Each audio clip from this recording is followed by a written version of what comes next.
Please join me in welcoming Lieutenant Colonel Dick Cole, interviewed by Major John Welch.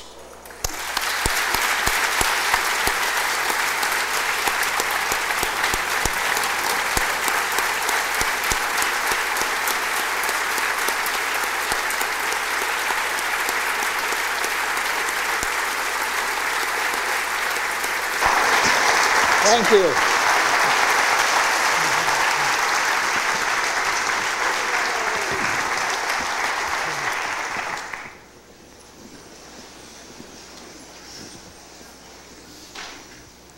Good afternoon, Lieutenant Colonel Cole. Thank you for being here with us today, and we appreciate you taking time out of your busy schedule to spend this week with us. And I know everyone here in the audience is thrilled that you're able to be here to share your story with us. Before I get started, though, I do want to let everyone know that during this interview, really, I'm just going to scratch the surface with Lieutenant Colonel Cole. He has a tremendous amount of stories to share with you about his time during World War II, but also in life in general. I wish I could get into his stories flying the hump or doing air commando operations during World War II, and I encourage each of you during the breaks to come up and chat with Lieutenant Colonel Cole and just talk with him. During his 100 years here on Earth, he has done and seen a lot, and he and I have spoken for several hours, and he's shared lots of stories with me. And I encourage you, if you have time, to come up and chat with him, and he's thrilled to chat with all of you. So I encourage you to do that during the breaks this week. But Lieutenant Colonel Cole, we'll just go ahead and get started chatting about the Doolittle raid. So I'd like to take you... Well, first off, I would like to thank the Air University for having me here. I'm very honored and very humble about being invited. Now, I'd like to take you back to your childhood in Ohio and your early years in the Army Air Corps. Can you tell us a little bit about Jimmy Doolittle and your experiences with Jimmy Doolittle? As a young person, I was born and raised in Dayton, Ohio, and I also was a member of the Airplane Model League of America. And I was interested in, my mother and I kept a scrapbook on activities at what was the Army's first test base called McCook Field. It was within bicycle range of where we lived, and I had the privilege of being able to ride over to McCook Field, which was bordered on one side by a river, and you could sit on the river or in a levee and watch what was going on with all the old-timers, including Doolittle, in testing what they were supposed to be testing. Yeah. And that was my entry into wanting to be an aviator in the U.S. Army Air Corps. My goal wasn't too high because once a month when the payroll was due at Wright Field, they had Curtis Hawk fly over the armored truck from the bank to the field, and or the field to the bank. And my goal was being able to become an aviator and go after the bad guys if they wanted to try and get something out of the armored vehicle. Yes, sir. And then so let's so moving forward to early 1942, just after the Japanese attacked Pearl Harbor. At that time, so you had you and 79 other raiders and your B-25s boarded the USS Hornet in California, headed to Tokyo. So now those B-25s, I know you want to share with them a little bit about how the B-25s came to be involved with the Doolittle raid. Well, as it was, North American was in the process of manufacturing the B-25. And by then, they called it a low-bid airplane. And I think maybe if North American had it to do over again, they were charging $200,000 for the airplane. That after it performed so well during the war, they probably would have wanted more money. Yes, sir. And on that, on April 18th, 1942, Jimmy Doolittle was the pilot of the aircraft you were in. How did it come to be that Colonel Doolittle was your pilot that day? We were stationed at Pendleton, Oregon, in January of '42. The 17th Bomb Group, which was made up of the 37th Squadron and the 34th Squadron and the 95th Squadron, and had an attached squadron called the 89. We had got orders to go to Columbia, South Carolina. We traveled there, and on the way to Columbia, the gentleman I was flying with, an instructor pilot, upgraded me to first pilot because I had to plan the whole thing and arrive there safely without any hitches.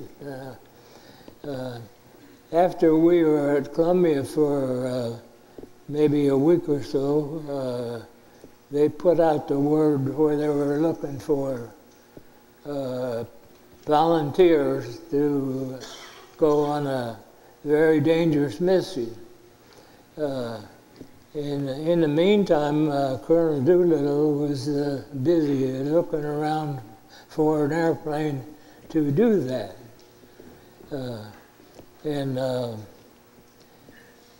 He ended up choosing the B-25.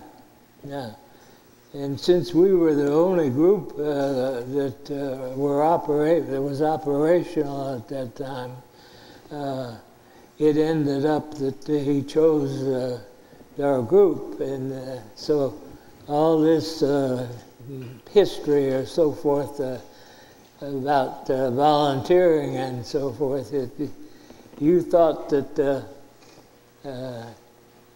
you were going to be overlooked maybe, but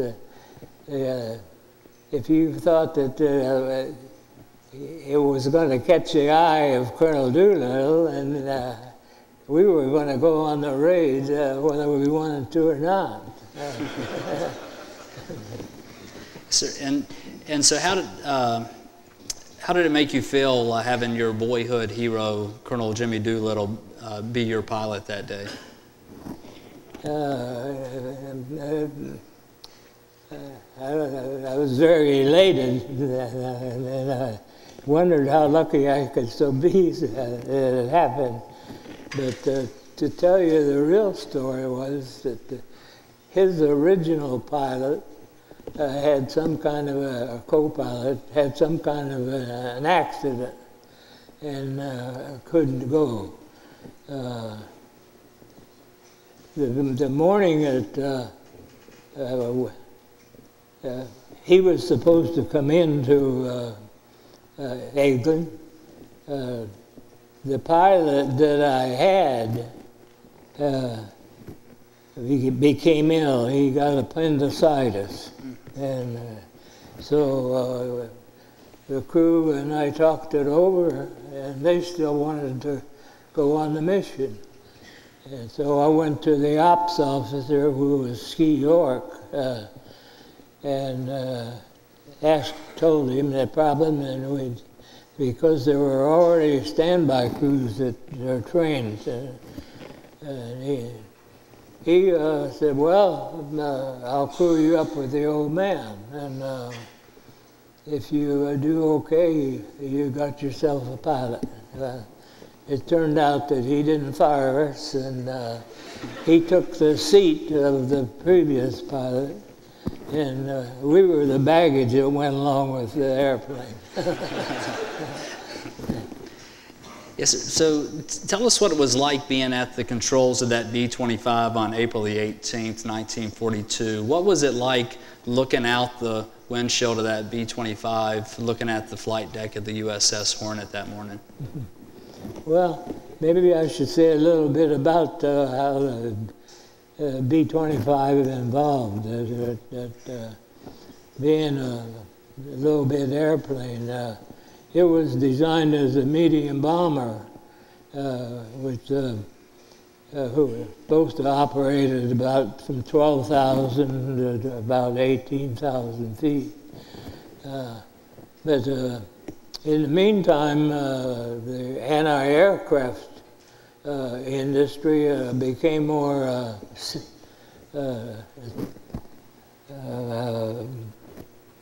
more competent and sophisticated, but being in a B-25 at say 15,000 feet wasn't a very good idea, considering. So it ended up mainly as a tank buster, a bridge buster, and it was. What I feel, and I think a lot of people feel, that it was a credit to the aircraft industry of their ability to produce a good, safe, solid airplane.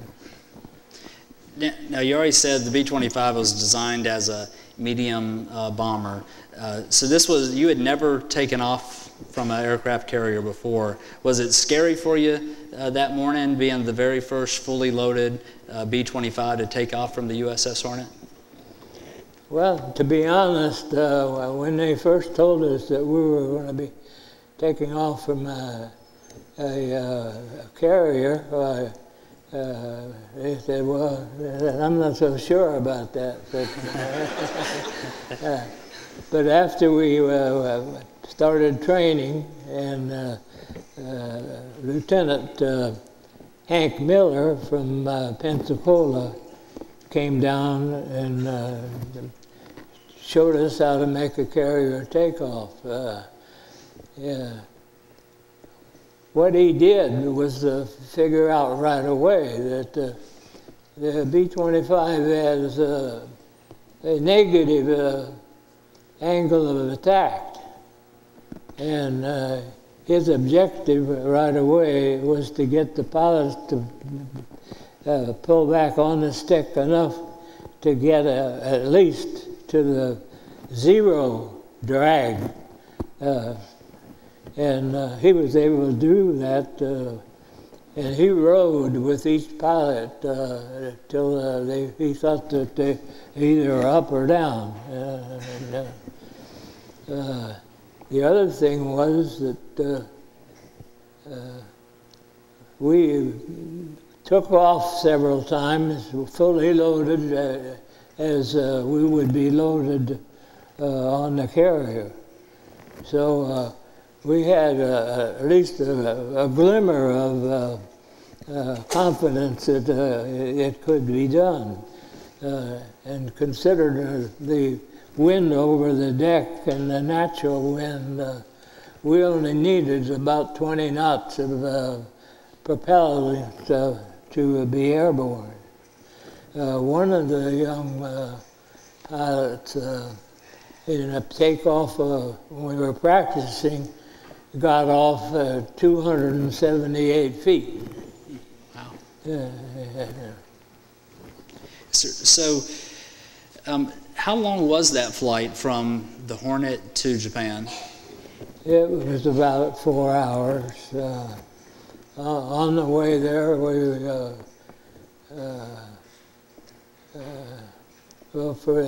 I should say that for safety of not being seen and so forth, Colonel Doolittle wanted to go low level. So we flew from the carrier to Japan about 200 feet. We had a bit of a shock on the way. We were supposed to have an automatic pilot, but to reduce the weight and not let the enemy get the northern bomb site, we took it out along with the lower turret and all long-range communications. That was that when you took out the northern bomb site, they took out part of the automatic pilot. And that's when we discovered we didn't have an automatic pilot. There wasn't anything real exciting going into Japan. We passed underneath or over a Japanese 4 engines flying boat. And they apparently didn't see us, which we were happy about. And then we veered course to avoid a couple of freighters. And we arrived over Japan without any problem. Drifted into about 15 miles north of Japan, and our target was Bombardier's Dream. We had incendiary bomb, and the whole northwest part of Tokyo was our target. And our job was to try and set fire to Tokyo and also set up some kind of a reference for the planes that were following us and were going to Kobe and Nagoya.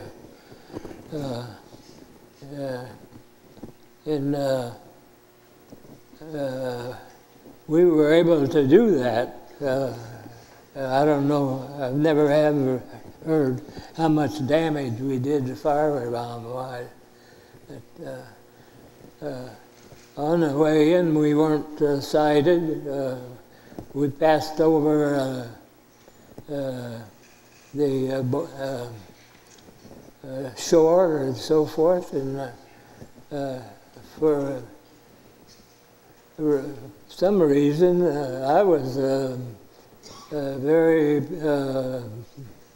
pleased to see how it was pretty. Everything was in, it looked like order. People were on the shore waving at us. And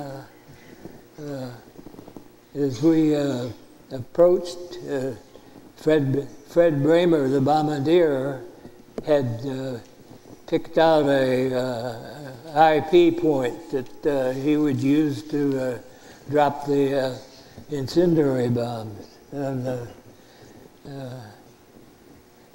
we turned south and went over the west side of Tokyo, which is pretty big. And when Fred Bramer caught sight of the point that he picked out, well, he notified the colonel over the microphone what it was, and so Colonel Durnell pulled up to 1,500 feet, and Fred dropped his bombs, and on the way down from 1,500, there was a few anti-aircraft went off on the side, and one went off above us. It didn't do any damage, but it did just shake us up a little bit. Now there's a famous book and turned into a movie called 30 Seconds Over Tokyo. How long were you actually over Tokyo on your bomb run? I've thought about that pretty often, but I figured it was about 7 minutes, 7, 8 minutes. And on the way out, we weren't jumped. One of my jobs was to keep Paul Leonard, the gunner, in the back of the airplanes that I could see. I had 38 airplanes counted at one time, but they were all up above, and apparently they didn't see us. That's good. Some of the following airplanes, like Brick Holstrom,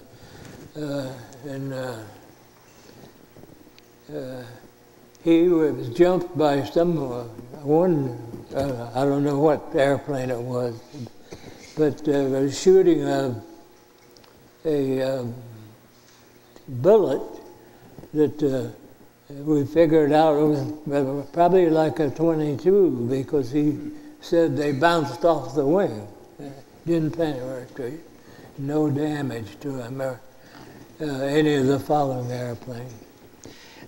After the bomb run, you made it safely out of Japan. Now the plan was to go to China, fly to air base in China. Can you tell us a little bit about that? To try and not to alert the Japanese that did see us, we flew on a course of about 180 degrees south for maybe 75 miles. It was far enough out where you could still see the island chain. There again, we were flying at about average height of about 200 feet. And without the autopilot, we had to manhandle the whole thing.